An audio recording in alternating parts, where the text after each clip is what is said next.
Hot flashes.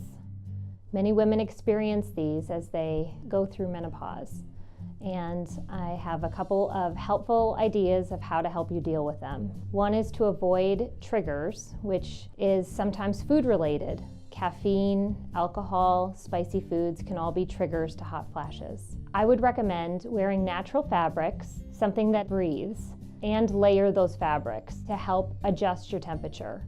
I would also recommend carrying cold ice water with you everywhere you go. Sometimes that's enough to help you stop a hot flash before it occurs.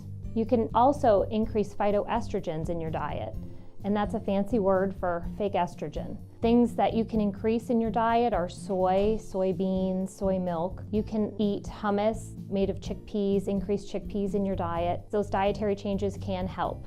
And if none of those things work, we can always turn to medication, we can turn to supplements, and we can turn to hormone replacement therapy if therapy is appropriate for you.